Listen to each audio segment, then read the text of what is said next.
ఆయనకు మనం ఇష్టలంగా ఉండాలి. ఈ దేహముతో మనం ఉన్నను, బ్రతికినను, ఒకవేళ ఈ దేహాన్ని మనం విడిచిపెట్టి వెళ్ళిపోయినను, దేవునికి మనము ఇష్టకరమైన బిడ్డలంగా, దేవునికి మనము ఇష్టలంగా మనం బ్రతికితే ఆయన సన్నిధిలో ఆయన మనకు ప్రతిఫలం ఇస్తాడు అనే మాటలు మనం కింద వచనాల్లో చదువుతాం. అంత మాత్రమే కాదు, ఆయనకు మనం ఇష్టలంగా ఉండాలి అని మిగుల అపేక్షించుచున్నాము అంటున్నాడు. తనంతటికి తాను సింగిల్ గా అంటలేదు. నా ఆశ నేను ఇష్టడుగా ఉంటాను అంటలేదు. మిగులు అపేక్షించుచున్నాము అంటే, సంగమా, నేనే కాదు, మీరు కూడా, మనందరము కూడా దేవునికి ఇష్టకరమైన వారిగా మనం ఉండాలి, దేవునికి ఇష్టకరమైన వారిగా మనం బ్రతకాలి అని తన ఇష్టాన్ని, తన కోరికను సంఘముతో చెప్తున్నాడు.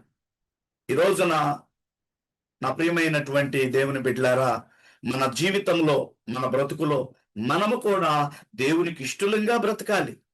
ఈ లోకంలో మనము ఎంతకాలం బ్రతుకుతాం? ఈ లోకంలో మనం ఎంతకాలం జీవిస్తాం? ఎన్ని సంపాదించుకున్నా, ఎన్ని సమకూర్చుకున్నా, ఎన్ని రకాలుగా మనము స్థిరపడ్డా, వాటన్నిటిని విడిచిపెట్టి ఒకరోజు మనం వెళ్ళిపోవలసిన వారమే. అయితే ఒక విషయం ఏంటంటే, మనము వెళ్ళిపోబోయే ముందు మనం ఎలాగున్నాం? నా జీవితం ఎలాగుంది? నీ జీవితం ఎలాగుంది? నీ కుటుంబం పరిస్థితి ఎలా ఉంది?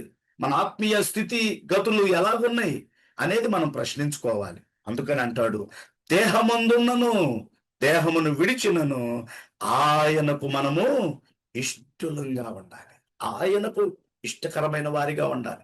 ఈ లోకంలో కొన్ని పర్యాయాలు మనం ఇష్టం ఉండకపోవచ్చు, మన సొంత వారికే ఇష్టం ఉండకపోవచ్చు, మన కుటుంబస్తులకే ఇష్టం ఉండకపోవచ్చు. కొన్ని పర్యాయాలు భర్తే అంటాడు, అసలు నువ్వంటే నాకు ఇష్టం లేదు పో అంటాడు. భార్య అంటది, నువ్వంటే నాకు అసలు ఇష్టం లేదు. పిల్లలే అంటారు తల్లిదండ్రులను, అసలు మీరు సరైన వాళ్ళు కాదు మీరు తల్లిదండ్రులు అనే మాటలు కూడా మనం చూస్తానే ఉంటున్నాం. ఫోనుల్లో చూస్తున్నాం, వార్తల్లో వింటున్నాం, వార్తాపత్రికల్లో చదువుతున్నాం, ఎన్నో విధాలుగా.